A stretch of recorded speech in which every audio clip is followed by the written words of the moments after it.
Welcome back to the Battle Ready podcast. This is where we bridge the gap between faith and fitness. We do this by renewing your mind, refining your body, and refreshing your spirit. My name is Dr. Kalie Judge, and I'm here to dive into one of the most crucial topics when it comes to achieving your next big. This is all about goal setting. So whether you're looking to transform your health, your mindset, your career, your relationships, setting clear and actionable goals is essential. So let's get into it. Let's first talk about why goals are important. Goals give us the direction that we need to move forward. They are like a map that guides us into what the next turn is, what the next event is, and what we need to do to get to where we want to go. Without them, we can easily drift and just start going off to the side. We lose focus and we end up somewhere where we never intended to go. Studies show that people who set clear goals are more likely to achieve them compared to people who don't. It is because goals help us to prioritize our time, our energy, and our resources. There is power when it comes to writing our goals and reviewing our goals daily. It's not just about setting them, it's about writing them down and looking at them and seeing what you need to do every single day. Research shows that people who write down clear goals are 42% more likely to achieve them. That's because writing them both engages their logical and the creative parts of their brain and making their goals more tangible. When you review your goals regularly, you keep them in the forefront of your brain. It makes you want to go after them more and more each day. It keeps you focused and it keeps you motivated. One of my favorite ways of setting goals is using the SMART goals format. We have to understand the importance of setting the goals, but also we need to learn how to actually set them. One of the most effective ways is through the SMART goals framework. SMART stands for specific, measurable, achievable, relevant, and time-bound goals. Let's really just start to break each one of those down. When we talk about specific, a goal should be clear and specific. You know exactly what it is, where you're going, and what you're doing. Otherwise, you won't be able to focus your efforts like a laser beam focus. For example, instead of saying, I want to get fit, you set it a goal that should be, I want to run a 5K in 30 minutes. So that's a specific goal. You know what you want to do, but now you need to be able to say, okay, how do I break that down to get to it? Measurable, you need to be able to track your progress. You want to have these big, large goals, but there's going to be little chunks along the way to help you achieve those goals. So how will you know if you achieved your goals? In our example, the measurable aspect is the 30 minutes part of the 5K race. You want to run a 5K, but you're specifically saying that you want to run it in a 30-minute pace. So that is going to be your measurable form. When we talk about achievable, this should be something that is realistic and attainable, something that you can do. Setting a goal to run a 5K in 30 minutes is achievable for most people with proper training. However, if you've never run before and you're setting a goal to run a marathon in 2 months, that might not be extremely achievable, especially if you're not fit. Even if your goal is to run a 5K, the 30-minute mark might change for your level of fitness. So maybe it is just I want to finish a 5K race. That is something that is measurable and achievable as well. When we talk about being relevant, the R in the SMART goals, your goal should be something that matters to you, and it should align with your broader life objectives. So you want to ask yourself why the goal is important to you for running a 5K. What does that contribute to in your life? For you, it would be relevant because it's contributing to an overall health goal that you have more specifically. So the next thing is the T, time bound. Your goal needs to have a deadline. This creates a sense of urgency and it helps you to stay focused. For example, when you say, I want to run a 5K in 30 minutes, the next thing you should add on to it is you want to do that in the next 3 months. So 90 days from now, you want to run a 5K in 30 minutes. That should be your SMART goal. Now, you can do this for things like your finances. You can do it for your relationships, your career. Let's take a real life example to help this with you. Say your goal is to improve your mental health. A SMART goal could be, I want to meditate for 10 minutes every morning for the next 30 days. It's specific, it's measurable, it's achievable, it's relevant, and it's time bound. That's an amazing goal for someone that wants to achieve better mental health. Now, I want to talk about the concept of working backwards. We want to be able to set this big, large goal, but then we want to create tiny, actionable steps to help us achieve that goal. Because sometimes what happens is that you have this big, large goal, and then suddenly what you do is you get overwhelmed and it makes you pause because you don't feel like you can achieve that. This method is useful when your goals feel like they're overwhelming. So instead of focusing on how far you have to go, you start with the end in mind and break it down to smaller, manageable chunks.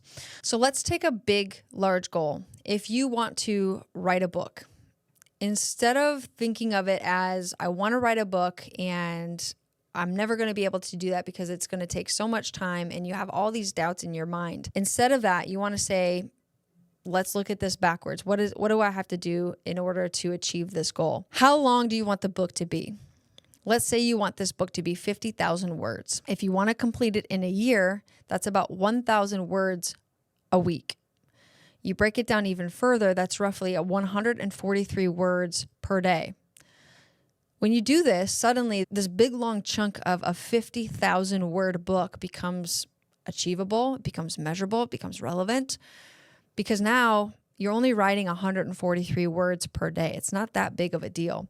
So I like to call these types of goals micro goals. And the importance of having these micro goals is because it keeps you moving forward. Even when the goal seems big and far away, they also give you the opportunities to celebrate small wins along the way, which we know from previous episodes is crucial for staying motivated and avoiding burnout. You've got to understand that there are different types of seasons in your life. There's going to be seasons of pushing and there's going to be seasons of resting.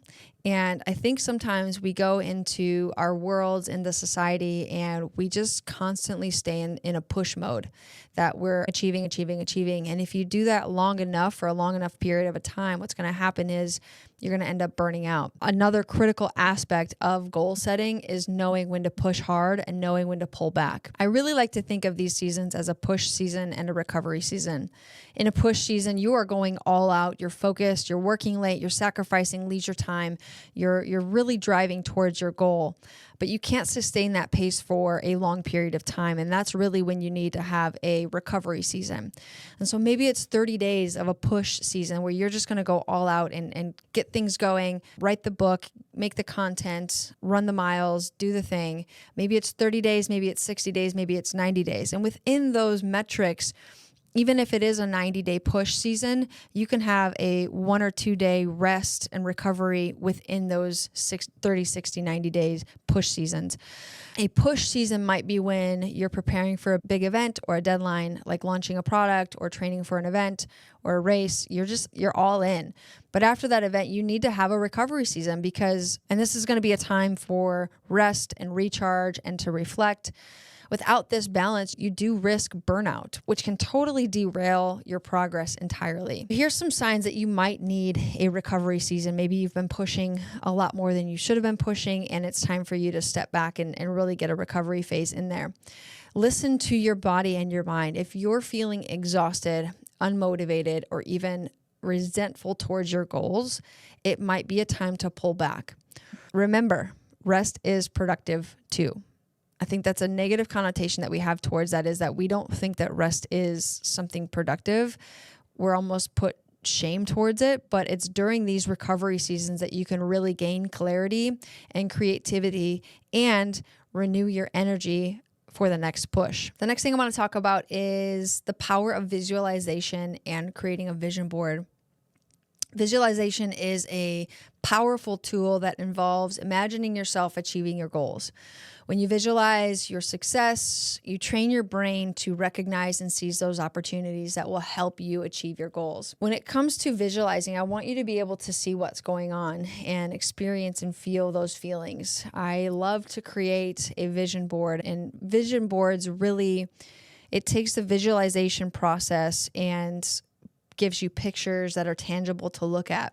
You do this by creating a collage of images, words, quotes, things that really represent your goals, things that can create that feeling inside of you. The most important part of this is that you place it somewhere that you're going to see it every single day, and you're going to look at it, and it's going to serve as a daily reminder of what you're working towards. This constant reinforcement is something that can help you keep your goals at the forefront of your mind and also boost your motivation. To create a vision board, you start by gathering images, quotes, and other visuals that resonate with your goals. Then you arrange them on a board in a way that inspires you. It's going to be different for every single person. There is no right way or wrong way to do this. Some people are super creative and it looks like beautiful. Some people are very linear and it just gets the job done. Some people like to have sections of their goals and what they're looking towards. It's going to be different for every single person. The big key for this is that you want to make sure that it's something that you can look at and it inspires you and motivates you to keep moving forward. Just to give you an example, personally, I train for Ironman. I do half Ironmans. I've trained for marathons before. I do these extensive races and I go hard. I remember back in the day when I first signed up for an Ironman, it was something that was scary for me, something that I didn't think that I could achieve, because the thought of swimming 2.4 miles and then biking 112 miles and then running 26.2 miles. The thought of that was just so enormous that it caused me to have paralysis by analysis. And I would stop training. I didn't think I was good enough. I had all these negative doubts run into my mind. And I had to take the reins of that and say, nope, I can do this. It just takes time for me to break these chunks down. So within my Ironman training, I have a set of metrics that every couple months I'm working towards achieving, whether it be a certain run pace, whether it be a certain distance, maybe it's a bike pace or a bike distance, same thing with swim. And I'm working on those things every single day throughout the weeks. And so I'm not training for an Ironman. I'm doing these small training sessions along the way that are going to help me achieve these things. Even when it comes to building relationship, whether it be friendships or an intimate relationship, you want to see what do I need to do to become a better friend or a better partner or a better family member, and looking at those things and seeing, I want to become this specific kind of person. So what do I need to do that? A lot of that turns into working on yourself and being kind to yourself so that you can be kind to others, speaking life to yourself so that you can speak life to others, seeing yourself as an incredible human so that you can see others as incredible humans. And so the work really always starts with us in order for us to reach the masses and make changes happen. Setting goals is a powerful way to transform your life. But it's not just about the destination. It really truly is about the journey. By using the SMART framework and working backwards from big goals, balancing your push and recovery seasons, visualizing your success, and you set up yourself to not just achieve your goals, but to grow and thrive along the way. So this week, what I want to ask you to do is to take some time, write down your goals, create a vision board, and start breaking down these big dreams and these big goals that you have, and start breaking them into chunks that are actionable steps. And remember that this journey is your journey. It's time for you to embrace the process, to celebrate the progress, and to keep moving forward. Nobody else gets to experience this but you, and nobody else gets to achieve the goals that you have on your heart. I think sometimes we have these big, huge, scary goals that maybe God placed on our hearts, or you had a dream about since you were a little kid, and we stuff them away because we just don't think that they're attainable. But I believe every single dream and goal is attainable. It may take time. There may be a process attached to it, but if you're willing to put in the work and you're willing to sacrifice some things, you're going to see massive transformation happen in your world. And it just takes simple steps as, first of all, sit down, go take a weekend away and write out your goals. What do you want to see the rest of this year look like? What do you want to see 2025 look like, or the years beyond if you're listening to this later?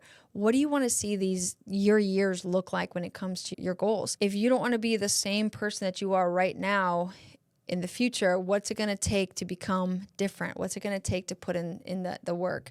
And so writing those down, taking the weekend to get away, focusing on who do you want to be? What do you want to achieve? What do you want to see happen? What do you want to see happen in your life? So I hope that helped you get a clear grasp on how to set goals using the SMART goal process. I would love to see some of your vision boards in comments in the YouTube channel or on the Facebook group. I would love to see what you've come up with. If you've got goals that you need help breaking down, I would love to also help you break those down. If you found this episode helpful, just be sure to subscribe, leave a review, leave a comment on Instagram or on the YouTube channel. We love to see you share this and spread this out to as many people as possible. I believe that every single person could use a little nudge and a little extra motivation. Somebody somewhere in your life is stuck and they're looking for a way out. Come alongside them, be their accountability buddy, and help them to achieve their goals while you're also achieving your goals as well. So maybe you have a vision board party, maybe you have a goal setting party, whatever that looks like for you. Bring a community together and start making change happen. Thanks for tuning in today. Until next time, stay healthy, stay strong, but most importantly, stay battle ready.